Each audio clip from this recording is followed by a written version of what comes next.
जी, तो हम बात कर रहे थे कि आपका एटीट्यूड ये है किसी मतलब सुनी-सुनाई बातों की वजह से एक एटीट्यूड बना है। मिसाल के तौर पर जो नॉर्मल कॉमन बात है कि हम समझते हैं कि जी किसी पेट्रोल पंप जो है वो उसका पेट्रोल ठीक नहीं है।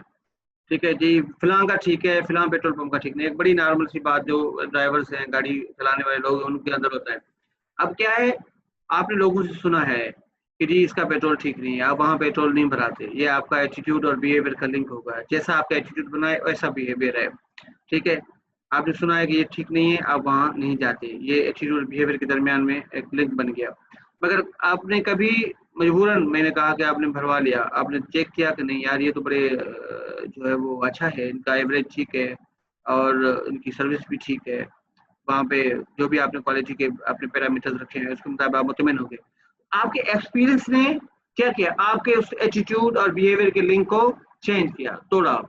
आपके एक्सपीरियंस के बाद आपका एटीट्यूड चेंज हुआ और उसके बाद आपका बिहेवियर भी चेंज हो गया।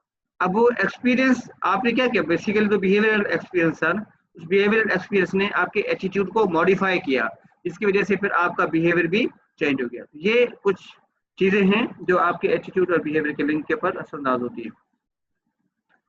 तो हम कैसे एटीट्यूड्स को बुनियादी तौर पर प्रिडिक्ट करते हैं? ठीक है,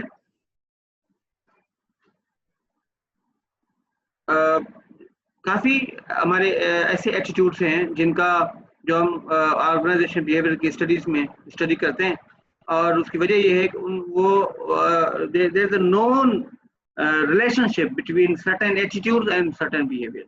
Okay, so we think that if there is a greater match between a particular attitude, there will be the stronger behavior which may be predicted. Okay, so sometimes जो है कुछ specific attitude होते हैं जो specific behavior को predict करते हैं. Sometimes कुछ general attitudes हैं जो कि general behavior को जो है वो मतलब predict करते हैं. ठीक है, और कौन-कौन से अच्छे जो कौन-कौन से मेजर या इम्पोर्टेंट एटीट्यूड्स हम स्टडी करते हैं, जिस तरह जॉब सैटिस्फैक्शन है, जॉब इन्वॉल्वमेंट है, साइकोलॉजिकल एम्पावरमेंट है और ऑर्गेनाइजेशनल कमिटमेंट है। ये वो एटीट्यूड्स हैं जिनको सबसे ज़्यादा स्टडी किया जाता है। जॉब सैटिस्फैक्शन क्या है? A positive feeling about the job resulting from an evaluation of its characteristics. ठीक है? आप किसी भी जॉब को कैसे इवैल्यूएट करते हैं? कुछ आपने उसके लिए कुछ कैरेक्टरिस्टिक्स ऐसे रखे हुए हैं, मयार रखे हुए हैं जिनको एवोल्यूट करते हुए आप किसी जॉब के बारे में समझते हैं कि आप सेटिस्फाइड है या सेटिस्फाइड नहीं है। कौन से होते हैं नॉर्मली? उसमें भी आमतौर पर आजकल मतलब रिसेंट जो थ्योरीज है वो उन कैरेक्टरिस्टिक्स को दो ग्रुप्स में डिवाइड करती हैं। वो फैक्टर्स जो हैं आइदर इंट्रिंसिक फैक्टर्स हैं या एक्सट्रिंसिक फैक्टर्स हैं। एक्सटेंसिंग फैक्टर्स कौन से हैं? वो जो कि हम ऑब्जर्व करते हैं, जो कि हम मॉडिफाई करते हैं, जो हम मतलब है जो कि एक कंक्रीट रिजल्ट हमें प्रोवाइड करते हैं। मिसाल के तौर पर पे है, सैलरी है और बेनिफिट हैं और उसके अलावा फाइनेंशियल बेनिफिट्स हैं या नॉन फाइनेंशियल बेनिफिट्स हैं। ठीक है जी दानिश। सर ये जॉब इन्वॉल्वमेंट और ये जॉब डिस्क्रिप्शन ये सेम है, इसमें डिफरेंस है sir? Sorry sir job involvement और जॉब डिस्क्रिप्शन इसमें कोई डिफरेंस है, ये सेम चीज है? जी जी हम आते हैं, उसमें एक डिफरेंस है। सेटिस्फेक्शन जो है कि जस्ट आप ये समझते हैं कि आप किसी जॉब को के बारे में कितने सेटिस्फाइड हैं। ठीक है, और इन्वॉल्वमेंट जो है वो आपके ये भी बुनियादी तौर पर एक्शन ओरिएंटेड है, जिसके तहत आप समझते हैं ये कि आप उस जॉब के साथ कितना साइकोलॉजिकली मैच करते हैं। ठीक है, और आपकी जो वहाँ पे इम्पोर्टेंस है वो कितनी है और आपकी सेल्फ वर्थ कितनी है। ये भी असल में बुनियादी तौर पर फीलिंग सेगमेंट है दोनों चीज़ें कि बाज़ का देखें आप समझते हैं सेटिस्फाइड हैं आपकी जॉब में, सारी चीज़ें मौजूद हैं, मगर आप ये समझते हैं कि आप इसी जॉब के लिए बने हुए हैं। ठीक है, आप ये समझते हैं कि ये जॉब जो है आपके सेल्फ वर्थ में और सेल्फ स्टीम में इजाफा कर रही है। ये जॉब जो है वो जो उसका जो आप काम कर रहे हैं उस काम की वजह से आपको एक सोशल रिकॉग्निशन मिल रही है। उस काम की वजह से आपको ऑर्गेनाइजेशन के अंदर एक अपनी आइडेंटिटी बन रही है। तो इसका मतलब है कि आपका फीलिंग ऑफ जॉब इन्वॉल्वमेंट सबसे ज़्यादा है। ठीक है, ये साइकोलॉजिकल जो है वो आइडेंटिफिकेशन है आपकी जॉब के साथ। आप मैच कितना फील कर रहे हैं, आप कितना अपने आप को उस जॉब के साथ जो है आप समझ रहे हैं कि ये कितना आप इंसाइडर, हम एक और टर्म यूज करते हैं इंसाइडर स्टेटस, कि आप अपने आप को कितना उस ऑर्गेनाइजेशन के अंदर फील करते हैं, आप कितना फील करते हैं कि जॉब जो है आपके लिए बनी हुई है और आप उस जॉब के लिए बने हुए हैं। मिसाल के तौर पर कुछ लोग ऐसे होते हैं जो कि जॉब कर रहे हैं और उससे सेटिस्फाइड भी होते हैं, मगर वो समझते हैं कि उनकी जो असल जो क्रिएटिविटी है और असल जो उनका इसेंस है वो कुछ और है, ठीक है। इसी वजह से वो उनकी हॉबीज जो है वो थोड़ी सी फिर क्या हो जाती है, डिफरेंट हो जाती हैं। इन्वॉल्वमेंट एक ऐसी कंडीशन को जाहिर करता है कि जब आपका जॉब आपकी हॉबी भी होता है, ठीक है। तो हम बात कर रहे थे कि जॉब सेटिस्फेक्शन के दो बुनियादी जो है वो मेजर कैरेक्टरिस्टिक्स हैं कि एक्सटेंसिव फैक्टर्स और इंटेंसिव फैक्टर्स। एक्सटेंसिव फैक्टर्स में पे है और या सैलरी, और उसके बाद आपकी कमीशन है और बोनस है, ठीक है, और इस तरह के फाइनेंशियल बेनिफिट्स हैं, या जिस तरह नॉन फाइनेंशियल बेनिफिट जिस तरह गाड़ी इंश्योरेंस वगैरह इस तरह की चीजें। और इंटेंसिव फैक्टर्स कौन से हैं? इंटेंसिव फैक्टर्स ये हैं कि जिस तरह आपको एक जॉब के अंदर ऑटोनॉमी मिली हुई है, एक जॉब के अंदर आपको पावर्स मिले हुए हैं, एक जॉब के अंदर आपको प्रमोशन के चांसेस मिले हुए हैं, ठीक है, एक जॉब के अंदर आपको अपनी एक जो है वो फीलिंग आती है कि आप जो है इम्पोर्टेंस है, आप इम्पोर्टेंट हैं। इस तरह की जो चीजें हैं वो इंटेंसिव फैक्टर्स हैं, ठीक है। ये आपका एक एटीट्यूड है। आमतौर पर रिसर्च ये बताती है कि जो सेटिस्फाइड लोग हैं, हाईली सेटिस्फाइड लोग हैं, वो उनका क्या है कि उनका बिहेवियर भी पॉजिटिव आते हैं। मिसाल के तौर पर highly satisfied people they engage in positive organizational behaviors like productivity, ठीक है, उनकी प्रोडक्टिविटी ज्यादा होती है, उनकी परफॉर्मेंस बेहतर होती है, और दे engage in different extra role behaviors like creativity, innovation, okay, और समटाइम OCBs, ठीक है, OCB कहते हैं हम ऑर्गेनाइजेशनल सिटीजनशिप बिहेवियर, जिसमें आप जो है वो अपनी जॉब डिस्क्रिप्शन से आगे जाकर जो है वो किसी कोई फंक्शन सर अंजाम देते हैं, या नॉलेज शेयरिंग के बिहेवियर्स में इंक्लूड होते हैं, या again job satisfaction is also related with lesser level of turnover and tension, ठीक है। जो हमारे बिहेवियर्स हैं उनको भी हम दो ग्रुप्स में डिवाइड करते हैं, ऑर्गेनाइजेशनली डिजायर्ड बिहेवियर या हम कहते हैं पॉजिटिव बिहेवियर्स, या ऑर्गेनाइजेशनली अनडिजायर्ड बिहेवियर्स या नेगेटिव बिहेवियर्स। जिस तरह टर्नओवर एंड टेंशन है, विथड्रॉल बिहेवियर है, या डेविएंट वर्कप्लेस बिहेवियर्स हैं, ये ऑर्गेनाइजेशनली अनडिजायर्ड बिहेवियर्स हैं, ठीक है। तो जो जॉब सेटिस्फेक्शन, जो बंदा अपनी जॉब से सेटिस्फाइड होगा या जॉब में हाई लेवल इन्वॉल्वमेंट शो करेगा, तो वो बंदा जो है वो ज्यादातर ये भी जाहिर करेगा कि वो एब्सेंटीज्म उसका लो होगा, टर्नओवर इंटेंशन लो होगा, और इस तरह की जो नेगेटिव बिहेवियर उन पे लो होगा, और जो पॉजिटिव बिहेवियर है उनके ऊपर हाई होगा, ठीक है। और उसके बाद psychological empowerment, the belief in the degree of influence over the job, competence, job meaningfulness and autonomy। ये भी एक लिहाज से हमने कहा जिस तरह जॉब सेटिस्फेक्शन के आप समझें कि कुछ कैरेक्टरिस्टिक्स जो इंटेंसिव फैक्टर्स हैं जैसे ऑटोनॉमी वगैरह है, तो अगर ये चीजें ज्यादा हैं, you feel empowered, you feel that you are the person who own the authority over the job, ठीक है, कि आपके पास पावर्स हैं, आपके पास अख्तियारात हैं, आपके पास कॉम्पिटेंस है, आपकी जॉब के ऊपर जो है आपकी जॉब ऐसी है जिसके तहत आप लोग कोई ना कोई एक अच्छा काम जो है वो कर रहे हैं, आप कोई कंट्रीब्यूशन दे रहे हैं, आप कोई ऑर्गेनाइजेशन में, सोसाइटी में कोई बेनिफिट जो है वो आप ट्रांसलेट कर रहे हैं, ठीक है, और आप कोई ना कोई चेंज ला रहे हैं। इस तरह की जब फीलिंग होती है तो ये एक साइकोलॉजिकल एम्पावरमेंट को शो करती है। बुनियादी तौर पर यह साइकोलॉजिकल एम्पावरमेंट तब होती है जब डिसेंट्रलाइजेशन ऑफ पावर हो, जब अख्तियारात मतलब है कि आप निचले लेवल पे तकसीम हुए हों। जब सेंट्रलाइजेशन होती है साइकोलॉजिकल एम्पावरमेंट लो होती है। जब अब्यूजिव सुपरविजन होती है, लीडरशिप जो है वो नॉन सपोर्टिव लीडरशिप होती है, साइकोलॉजिकल एम्पावरमेंट कम होती है। जब पावर्स जो हैं वो डिवॉल्व नहीं होती, नीचे लेवल तक लोगों तक नहीं आती, तो साइकोलॉजिकल एम्पावरमेंट लो होती है, ठीक है। जब साइकोलॉजिकल एम्पावरमेंट ज्यादा हो तो लोग जो है इनिशिएटिव्स लेते हैं, नए नए एक्शंस लेते हैं, क्रिएटिविटी जो है वो बढ़ जाती है, एंटरप्रेन्योरल बिहेवियर्स में लोग इन्वॉल्व होते हैं, न्यू और रिस्क टेकिंग बिहेवियर्स में लोग इन्वॉल्व होते हैं, और वो जो है अपनी तरफ से कोई इनिशिएटिव्स लेते हैं, और उसके बाद जो है वो हम कहते हैं कि क्या नाम है, इस तरह के बिहेवियर्स जिसके अंदर वो कोई नया कोई चेंज लेके आए, कोई नई तब्दीलियां लेके आए, नए काम करें, तो उस ऐसे कामों में ज़्यादा इन्वॉल्व होते हैं, ठीक है। और वाइस बिहेवियर्स में भी इन्वॉल्व होते हैं कि जब वो साइकोलॉजिकली पावर्ड होते हैं, तो अगर कोई गलत हो रहा है तो उसके खिलाफ आवाज़ भी उठाते हैं और वो अपना एक इन्फ्लुएंस जाहिर करने की ज़रूर कोशिश करते हैं, चीज़ों को ठीक करने की कोशिश करते हैं, ठीक है। उसके बाद एक और एटीट्यूड है जो कि सबसे ज़्यादा यहाँ पे जो है वो ओबी की फील्ड में रिसर्च होती है उसकी, और वो है ऑर्गेनाइजेशनल कमिटमेंट, ठीक है। What is the commitment? Basically, commitment is to identify with a particular organization its goal while wishing to maintain membership in the organization. ठीक है। जॉन पी मेयर हैं ऑर्गेनाइजेशन कमिटमेंट में सबसे ज्यादा बुक्स लिखी हैं, और ये जो 3 डायमेंशनल मॉडल यहाँ पे जाहिर किया हुआ है ये भी उन्होंने ही दिया हुआ है।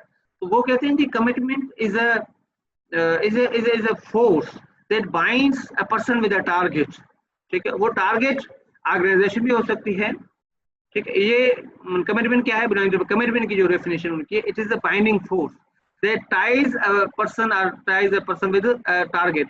वो टारगेट आपका ऑर्गेनाइजेशन है तो ऑर्गेनाइजेशन कमिटमेंट हुई, टारगेट आपका प्रोफेशन है तो प्रोफेशनल कमिटमेंट हुई, टारगेट आपका यूनियन है तो आपकी यूनियन कमिटमेंट हुई। अगर टारगेट आपका कोई भी चीज टारगेट हो सकती है, आप अपने प्रोफेशन के साथ कमिटेड हैं तो you are not suppose to be committed with a particular organisation. Doctor जो है वो किसी भी हॉस्पिटल में चला जाए, वो डॉक्टर है, ठीक है, वही she needs not to be committed to a particular hospital और पर्टिकुलर क्लिनिक और particular organisation, because they are committed to a particular profession, ठीक है। तो ये एक बहुत बड़ी डिस्कशन है कमिटमेंट के लिटरेचर के अंदर कि इसके बहुत सी जो है वो फेसिस या फोसाई उसको हम कहते हैं वो आ गए कि ऑर्गेनाइजेशन कमिटमेंट, यूनियन कमिटमेंट और प्रोफेशनल कमिटमेंट, वोकेशनल कमिटमेंट और इस तरह के यूनियन कमिटमेंट और क्लब कमिटमेंट, इस तरह की बहुत सी कमिटमेंट्स जो हैं वो स्टडी होती हैं। मगर इस सारी कमिटमेंट को बुनियादी तौर पर 3 डायमेंशंस में स्टडी किया जाता है। Again affective commitment, continuous commitment and normative commitment, ठीक है। अफेक्टिव कमिटमेंट क्या है? It is an emotional attachment to an organisation, it is also a feeling segment whether you think that to be committed with your organization is your duty, feeling duty, ठीक है। sorry, not duty, it is a normative commitment. Affective commitment ये है कि आप समझते हैं कि you have certain benefits to be committed with an organization, okay? ये कि आपका इमोशनली और आप उसके साथ अटैच हैं, और ये नॉर्मली तब होता है जब आप समझते हैं कि आपके जो है वो उससे कोई आपको बेनिफिट मिलते हैं। कंटिन्यूस कमिटमेंट जो है वो it is an economic value of staying. Economic value क्या है, ये जज करते हैं कि मतलब आप you are continuously commitment when you feel that living the organisation is more costly than staying over there, ठीक है। कि sometime you remain with the organization just because there is no any other organization which accept you, ठीक है। तो ये है कि वो लोग जो कि प्रोफेशनली हाई होते हैं और सेलेबल होते हैं, मार्केटेबल होते हैं, एम्प्लॉयबल होते हैं, so they seem to be low on continuous commitment, ठीक है। they might be high on effective and normative commitment because एक ऑर्गेनाइजेशन ने आपको हायर किया है और they are providing you more powers, authority and etc. और आप you don't want to leave the organization regardless of the fact that some other organizations are offering you more benefits, okay. But just because of your effective and normative commitment, you don't want to leave your organization, but you might be low on the continuous commitment. अगर कुछ लोग ऐसे होते हैं कि वो organisation के साथ उस वक्त कमिटेड ज्यादा होते हैं जब समझते हैं कि इस ऑर्गेनाइजेशन छोड़ के मैं कहाँ जाऊंगा, ठीक है। तो cost of living is higher than benefits of staying. तो ये बुनियादी तौर पर कंटिन्यूस कमिटमेंट है। तो इसका जब हम डायमेंशनल जो है रिलेशनशिप चेक करते हैं तो ये अफेक्टिव और नॉर्मेटिव कमिटमेंट जो है वो बिहेवियर्स के साथ पॉजिटिव रिलेट होती है, तो ये आमतौर पे नेगेटिव रिलेट होती है, ठीक है। हालांकि इस लिटरेचर के अंदर या रिसर्च फाइंडिंग्स के अंदर जो है वो रिजल्ट्स इनकंसिस्टेंट होती हैं, इस वजह से अभी भी ये 3 डायमेंशनल जो कमिटमेंट मॉडल है वो सबसे ज़्यादा इस्तेमाल किया जाता है, चेक किया जाता है और स्टडी किया जाता है। मेरे खुद की रिसर्च जो है वो इन डायमेंशंस के ऊपर है, और मैंने जो की थी वो चेंज कमिटमेंट पे की थी, कमिटमेंट टू चेंज के ऊपर जो है वो मेरी रिसर्च है। आप वो आर्टिकल जो है वो स्टडी भी कर सकते हैं। रिसेंटली आर्टिकल जो मेरा पब्लिश हुआ था वो इसी पेपर को वैलिडेट करने के लिए हुआ था, आपसे मैं वो शेयर करूंगा। अच्छा, मुझे याद आया कि मैंने आपसे वो शेयर कर दूंगा, आप उसको स्टडी कीजिए। Okay.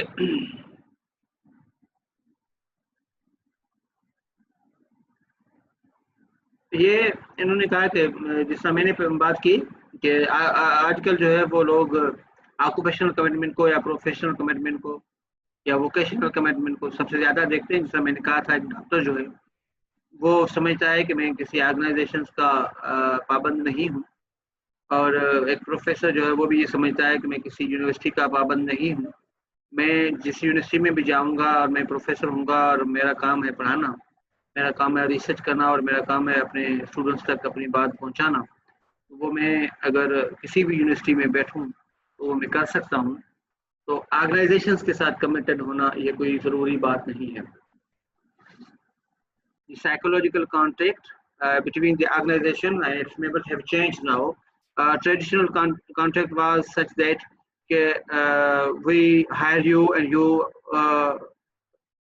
are to remain committed with us, okay, and we will take care of you. Now organizations say we hire you and you are to remain loyal to us as long as you remain with us. We will not only take care of you, but we will also take care of your career ahead. Okay? So this is what I studied somewhere, written in HR book or OB book, I think. So this is the actual thing. You are not you are not bound to remain in a contract, committed to a particular organization. Okay, but sometimes we study again the organization commitment, because the organizations need to raise their employee commitment so that they can reduce the employee withdrawal behaviors. So that is basically a challenge to achieve higher level of the organization commitment of the employees and lower level of the turnover in employees. Turnover हम कहते हैं कि जब लोग हमसे organisation को छोड़ के चले जाते हैं। उसके बाद जो दूसरे एटीट्यूड्स हैं वो हैं परसीव्ड ऑर्गेनाइजेशन सपोर्ट और employ engagement.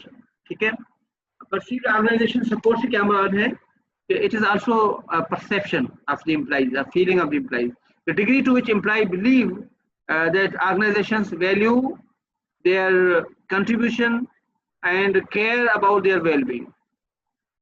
And perceived organization support increases when organization provides rewards, and those rewards are evaluated by the employees to be very transparent and fair. Okay, and organization allows their employees to participate in decision making, or share the ideas, and share their input while taking important decisions, and when supportive leadership behaviors are displayed by the supervisors and managers of the organization.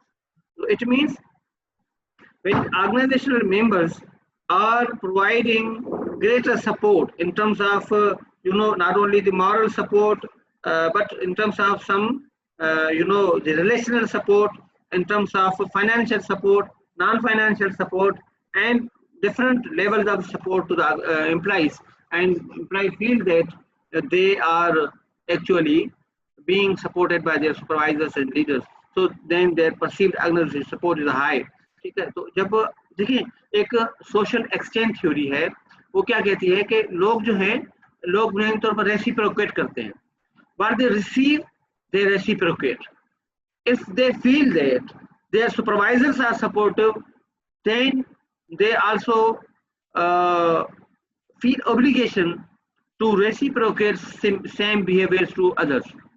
कि जब आप समझते हैं कि कोई बंदा आपको support कर रहा है, कोई बंदा आपके दुख दर्द में मौजूद है, कोई बंदा आपके लिए कुर्बानी देने को तैयार है, तो फिर आपके अंदर भी एक ऐसी फीलिंग आती है कि आप भी उनके हर काम को जो है वो सरंजाम देने के लिए तैयार होते हैं, आप भी उसके लिए कुर्बानी देने के लिए तैयार होते हैं, आप भी एक्स्ट्रा रोल बिहेवियर्स परफॉर्म करने के लिए तैयार होते हैं।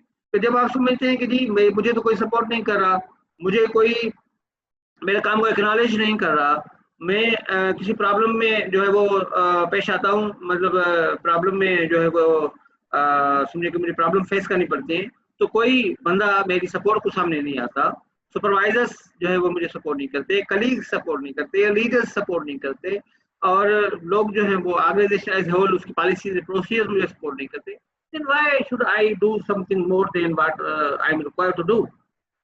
So it means the lower level of organizational support will also increase certain behaviors which are not suitable for the organization. Okay, whereas higher level of organizational support will foster the behaviors, foster the positive behaviors, which may result in higher level of the organizational performance as well.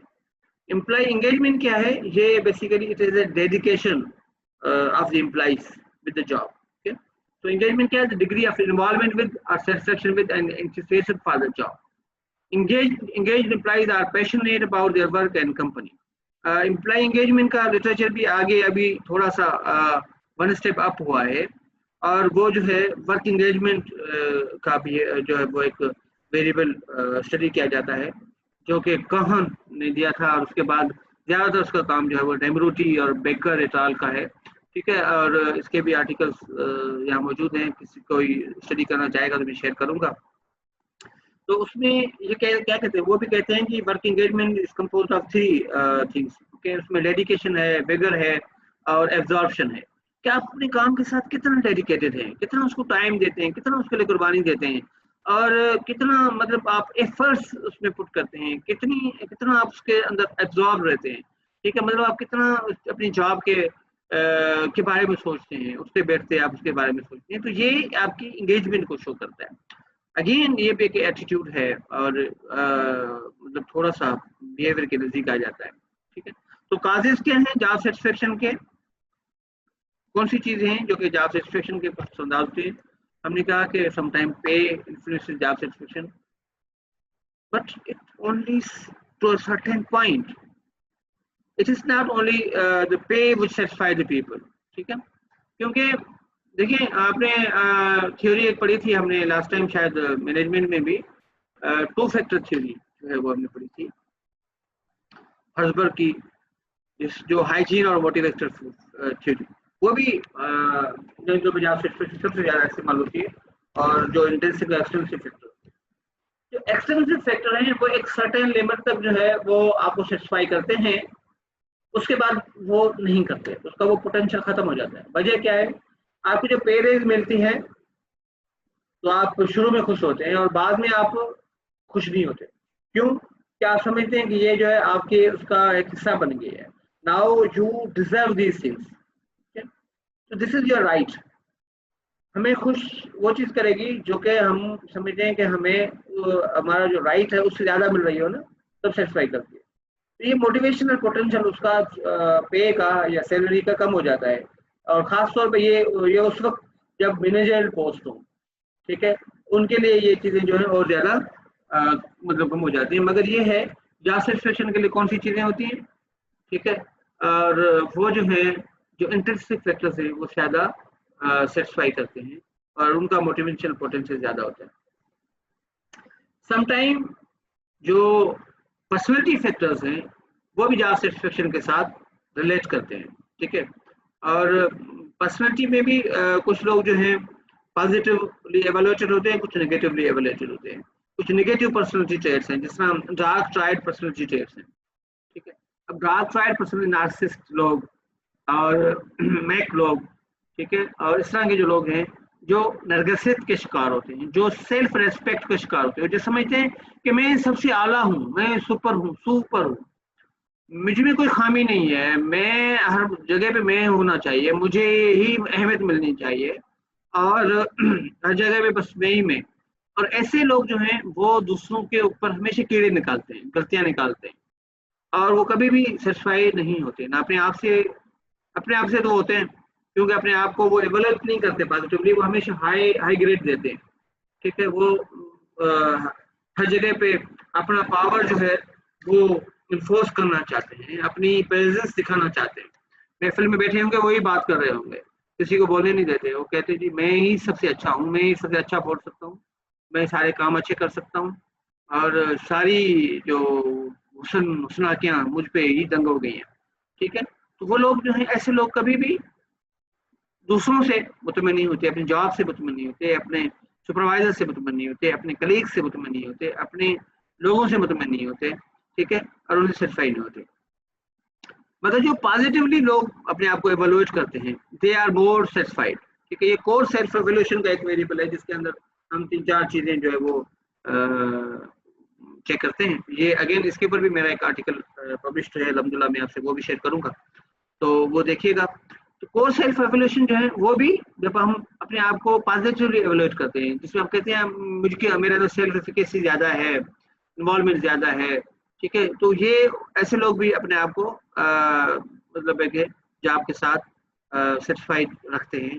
क्योंकि जो personality का जो theory है वो ये कहती है कि अगर आप अपने आप एक जॉब क्राफ्टिंग के बिहेवियर में आप इन्वॉल्व हैं, मतलब अपने एक सेल्फ एवेल्यूएशन में इन्वॉल्व हैं, आप समझते हैं कि पेसिमिस्टिक के बजाय आप ऑप्टिमिस्टिक एटीट्यूड रखते हैं, चीजों की पॉजिटिव साइड देखते हैं, नेगेटिव साइड नहीं देखते, ठीक है। पॉजिटिव साइड ये है ना कि देखिए एक ग्लास की वो आप बात करते हैं ना कि एक गिलास जो है वो हाफ फुल है या हाफ एम्प्टी है, आधा भरा हुआ गिलास हो तो आप उसको कैसे इवेल्यूएट करते हैं? एक बंदा कहेगा ये तो आधा भरा हुआ है, दूसरा कहेगा ये आधा खाली है, बात दोनों की बराबर है, मगर एक बंदे को उसकी खाली साइड नजर आ रही है, दूसरे बंदे को उसकी भरी हुई साइड नजर आ रही है, ठीक है। तो ये है कि आप इवेल्यूएट कैसे करते हैं चीजों को। अगर आप किसी की चीज के लिए पॉजिटिवली देख लें कि इसके अंदर आपके पास है क्या चीज, तो वो आप सेटिस्फाई हो जाते हैं। अगर आप ये चीज देखते हैं कि आपके पास जो नहीं है, तो आप क्या हो जाते हैं, डिससेटिस्फाइड हो जाते हैं। ये आप अपने आप से देखें कि किस तरीके से आप अपने आप को या मुख्तलिफ किस्म के लोग मुख्तलिफ डायमेंशन से सोचते हैं, आपकी सोचने का अंदाज आपको सेटिस्फाई या डिससेटिस्फाई करने के लिए काफी होता है।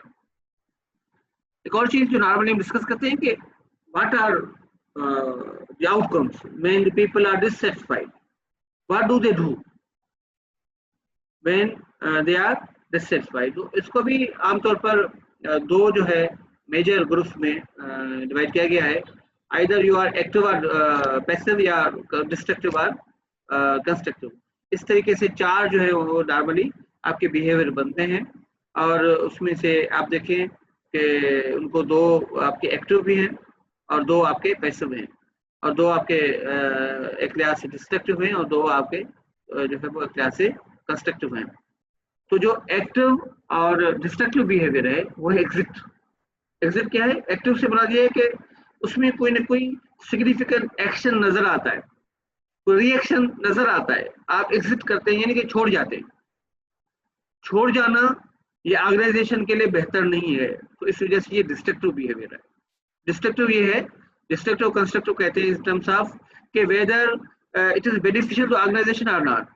If it is beneficial, then it is constructive. If it is harmful, then it is destructive. Destructive, ठीक है। तो एग्जिट क्या है कि जब आप ऑर्गेनाइजेशन को छोड़ जाते हैं, कि आप डिससेटिस्फाइड हैं, you just say good bye, ठीक है, आप छोड़ गए। और आप डिससेटिस्फाइड हैं मगर आप आवाज उठाते हैं, आप चीजों को ठीक करने की कोशिश करते हैं, आप बताते हैं कि ये गलत हो रहा है, गलत हो रहा है, इसको ठीक किया जाए, ये वाइस बिहेवियर है। हालांकि voice, there are certain costs involved in voice behaviour, ठीक है। I have not published any literature on this thing, मगर ये वाइस बिहेवियर क्या है कि जब ये जो है ना, हम कहते हैं कि एक विसिल ब्लोइंग बिहेवियर होता है ना, विसिल ब्लोइंग, ये भी वाइस बिहेवियर में आता है। विसिल ब्लोइंग क्या होता है कि जब आप बताते हैं, एक विसिल ब्लोअर होता है जो कि अगर ऑर्गेनाइजेशन के अंदर कोई गड़बड़ी हो रही होती है ना, तो एक बंदा होता है जो कि उसके खिलाफ आवाज उठाता है कि भाई यहाँ पे ये हो रहा है, ये करप्शन हो रही है, ये घपला हो रहा है, ये यहाँ पे इस तरह की चीजें हो रही हैं। क्योंकि आमतौर पर क्या होता है, लोग मट्टी पाव एटीट्यूड अख्तियार करते हैं, यार छोड़ो यार, ये कुछ और कर रहा है, मैंने अपने काम से काम रखना है, दफा करो, कोई ऑर्गेनाइजेशन तबाह होती है हो जाए, इदारा तबाह हो रहा है, सरकारी माल है मिसयूज हो रहा है, सरकारी टाइम मिसयूज हो रहा है, कुछ भी हो रहा हो, मुझे क्या, मैं ईमानदार आदमी हूँ, मैं अपने काम से काम रखता हूँ, आता हूँ, अपनी जॉब करके चला जाता हूँ, दफा करो सारी चीजें। ये मिट्टी पाव एटीट्यूड होता है। मिट्टी पाव एटीट्यूड जो है इसको कहते हैं निग्लेक्ट एटीट्यूड, कि हम कहते हैं छोड़ें, दफा करें, कोई हमने काम नहीं करना, चीजें खराब होती हैं तो हो जाएं, हमने ठीक नहीं करना, ठीक है। और निग्लेक्ट में बंदा जो है इग्नोर भी करता है, चीज़ों को खराब होने भी देता है, मगर खुद भी सही नंबर से काम नहीं कर रहा, ये पैसिव एटीट्यूड है। और लॉयल्टी जो है वो क्या है, उसमें भी आप कोई रिएक्शन नहीं करते, कोई आप ठीक करने की कोशिश नहीं करते, ऑर्गेनाइजेशन को छोड़ भी नहीं जाते, डिससेटिस्फाइड भी हैं, मगर आप अपने काम को बेहतर कर रहे हैं, आप ऑर्गेनाइजेशन के साथ वेट कर रहे हैं कि हालात ठीक हो जाएंगे, चीज़ें बेहतर हो जाएंगी। ठीक है, ये एक लिहाज से कंस्ट्रक्टिव व्यू है कि एक ऐसा बंदा जो है नॉर्मली वो कोई अच्छा नहीं कर रहा होता, मगर कोई बुरा भी नहीं कर रहा होता। ठीक है, उसको वो कोई आप समझे कि इस तरह कोई गलत जो है उसका रिएक्शन नहीं आ रहा होता है। तो हकीकत ये है कि नॉर्मली आप देखेंगे वाइस बिहेवियर करने वाले लोग फिर ये क्योंकि कास्टली बिहेवियर है, इसलिए लोग ज्यादातर इस बिहेवियर में इन्वॉल्व नहीं होते। ठीक है, जो लोग इस बिहेवियर में इन्वॉल्व होते हैं, जो चीज़ों को ठीक करना चाहते हैं, उन्हें इस तरह के एनवायरनमेंट में अच्छा नहीं समझा जाता। लोग जो है समझते हैं यार ये डिस्टर्बेंस क्रिएटर लोग हैं। ठीक है, तो फिर ऐसे लोगों के लिए फिर बहुत सी प्रॉब्लम्स जो है वो क्रिएट हो जाती हैं। तो ये है कि हर बंदे का एक लेवल है कि आप उसको किस तरह करते हैं। जिस तरह एक हदीस के अंदर भी आता है कि अगर कोई बुराई देखते हैं तो आपके पास 3 ऑप्शन है, या आप उसको अपने हाथ से रोकें। ठीक है, अपने हाथ से नहीं रोक सकते तो आप उसको जुबान से रोकें, कि आप बोलें जी कि ये गलत हो रहा है, अपनी सिर्फ आवाज़ लोगों तक पहुँचाएं। अगर ये भी नहीं कर सकते तो सबसे आखिरी जो दर्जा होता है उसमें ये जो गलत हो रहा है उसको गलत समझें, उसको अच्छा न समझें, उसको सपोर्ट न करें और उसको वैलिडेट न करें। ठीक है, तो ये बहरहाल ये लिटरेचर के मुताबिक 4 जो है वो नॉर्मली बिहेवियर होते हैं। एक्सिट, वाइस, ये एक्टिव बिहेवियर है, मगर एक्सिट जो डिस्ट्रक्टिव है, और वाइस जो है वो कंस्ट्रक्टिव है। 2 जो पैसिव बिहेवियर्स हैं, नेग्लेक्ट और लॉयल्टी। नेग्लेक्ट डिस्ट्रक्टिव बिहेवियर है जिसमें आप चीज़ों को खराब होने देते हैं। ठीक है, कोई हो रहा है तो होने दो। और लॉयल्टी में क्या है कि आप चीज़ों को खुद भी मतलब है जो है वो अच्छा काम कर रहे होते हैं और किसी गलत काम में इन्वॉल्व नहीं होते। तो क्यों हम स्टडी करें जी जॉब सेटिस्फेक्शन को, हम क्यों जॉब सेटिस्फेक्शन इंक्रीज करना चाहें? क्योंकि job satisfaction is positive related to number of positive behaviours like job performance, organisation citizenship behaviour, customer satisfaction. Absenteeism के साथ नेगेटिवली बिहेवियर रिलेटेड होती है, टर्नओवर के साथ और वर्क प्लेस सेविंग्स के साथ नेगेटिवली रिलेट होती है। ठीक है, तो जॉब परफॉर्मेंस क्या है कि satisfied people are highly productive people, they produce greater results for the organizations in terms of not only the organization performance as well as the individual outcomes or the human related outcomes. Okay, so sometime वो कहते हैं कि causality may run both ways, job performance जो है वो भी आपकी job satisfaction को increase करती है, क्योंकि job से आप अच्छे मतलब आप देखिए आपकी आप you are satisfied with the job and your satisfaction is increasing your performance. ठीक है, जब आपकी परफॉर्मेंस इंक्रीज होती है तो आप समझिए कि आपके जो जॉब रिलेटेड कैरेक्टरिस्टिक्स है उसमें भी इंक्रीज हो जाए। हो सकता है आपको बोनस मिले, हो सकता है आपको पे मिले, हो सकता है आपको सैलरी अच्छी मिल जाए, तो फिर क्या होगा कि आपकी फिर सेटिस्फेक्शन जो है वो भी इंक्रीज हो जाएगी। ये एक इनके दरमियान में एक लूप रिलेशनशिप भी डेवलप होता है। तो हाईली सेटिस्फाइड लोग जो है ऑर्गेनाइजेशन सिटीजनशिप बिहेवियर में भी इन्वॉल्व होते हैं। उसी भी एक ऐसा बिहेवियर है जिसके तहत जो है आप जो है वो एक्स्ट्रा रोल एक्टिविटीज में इन्वॉल्व होते हैं, यानी एक काम वो होते हैं जो आपकी जॉब डिस्क्रिप्शन में दिए हुए होते हैं। ठीक है, वो एक्टिविटीज जो आपकी जॉब डिस्क्रिप्शन में दी हुई है, आपके ड्यूटीज और रिस्पॉन्सिबिलिटीज, ये तो आपके इन रोल बिहेवियर्स हो गए। जो एक्स्ट्रा रोल बिहेवियर है जो उसके अलावा, तो सिटीजनशिप बिहेवियर ये है कि जिसके तहत आप चीज़ों को ठीक करने की कोशिश करते हैं, इदारे के लिए बेहतरी के लिए काम करते हैं, आप एक्स्ट्रा जो है टाइम उन्हें देते हैं, आप लोगों को सपोर्ट करते हैं, आप चीज़ों को बेहतर करने के लिए अपनी राय देते हैं, अपना जो है वो टाइम देते हैं और अपनी एफर्ट्स जो है वो पुट करते हैं। ठीक है, तो उसमें नॉलेज शेयरिंग बिहेवियर्स आ जाएंगे, हेल्पिंग बिहेवियर्स आ जाएंगे और डिफरेंट किस्म के बिहेवियर्स आप उसमें इंक्लूड कर लेते हैं, उससे भी फैमिलीज में। कस्टमर सेटिस्फेक्शन, यकीनन आप समझें कि जो सेटिस्फाइड एम्प्लॉइज हैं they increase customer satisfaction and customer loyalty and customer equity. ठीक है, कि अगर जब तक आपके एम्प्लॉइज सेटिस्फाइड नहीं होंगे तो दूसरे लोगों को कैसे सेटिस्फाइड करें? ठीक है, तो ये इनके दरमियान में अगेन एक आप समझिए कि लूप बनता है कि समटाइम डिससेटिस्फाइड कस्टमर जो हैं वो आपके एम्प्लॉइज को भी डिससेटिस्फाइड करते हैं। कैसे कि जब देखें कस्टमर कंप्लेंट्स बढ़ जाती हैं, अगर ऑर्गेनाइजेशन की परफॉर्मेंस ओवरऑल डाउन हो रही हो और लोगों की कंप्लेंट्स बढ़ रही हों, तो फिर जो वहाँ पे काम करने वाले लोग हैं वो भी डिससेटिस्फाइड हो जाते हैं कि यार क्या है यहाँ पे जो है वो सारे मसाइल जो हमें सुनने पड़ते हैं। उसके बाद एब्सेंटीज्म का जो ताल्लुक है वो भी जॉब सेटिस्फेक्शन के साथ है। एब्सेंटीज्म क्या है कि people's tendency to be absent from the job, ठीक है, failing to report on the job, okay, तो बुनियादी तौर पर satisfied people they are moderately or less likely to miss the work, ठीक है। और उसके बाद जो दो और बिहेवियर्स हम स्टडी करते हैं ये भी निगेटिव में आ जाते हैं, नेगेटिव बिहेवियर्स में turnover and workplace deviance, okay. Turnover क्या है कि tendency to quit the job और willingness to withdraw from the job, to leave the job. So again, there are, as we discussed, there are different moderating variables. Sometimes economic environment or tenure moderate करता है कि आप job से satisfied नहीं है, क्योंकि चूंकि जिस तरह मैंने कहा पहले कि जी आपके कंटिन्यूस कमिटमेंट के अंदर कि आपके पास और अपॉर्चुनिटीज नहीं है जॉब के हवाले से, इकोनॉमिक डाउनटर्न का दौर चल रहा है, आपकी एम्प्लॉयबिलिटी लो है, आप जो है मार्केटेबल नहीं है, आपके पास अपडेटेड स्किल्स मौजूद नहीं है, या दूसरी जॉब के एक्सेस नहीं है, या टेन्योर आपका हाई है कि बहुत ज़्यादा टाइम आपने इस जॉब के अंदर दे दिया है, तो फिर सेटिस्फाइड भी हैं जैसे जैसे आप काम को चला रहे हैं और अपनी जॉब को कंटिन्यू कर रहे हैं।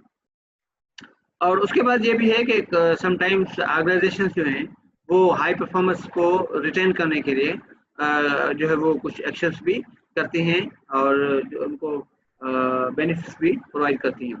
तो वर्कप्लेस डेविएंस क्या है कि वो सारे बिहेवियर्स जिसके जो आपके ऑर्गेनाइजेशन नॉर्म्स या उससे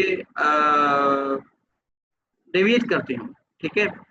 Dissatisfied worker are more likely to unionize, abuse, substance steal, be tardy and withdraw, ठीक है।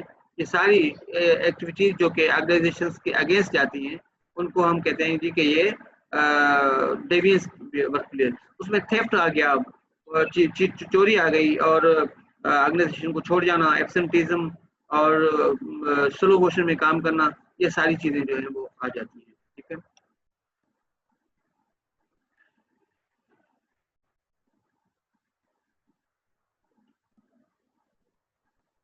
व्हाट आर इस आखिरी टाइम थोड़ा सा बच गया है,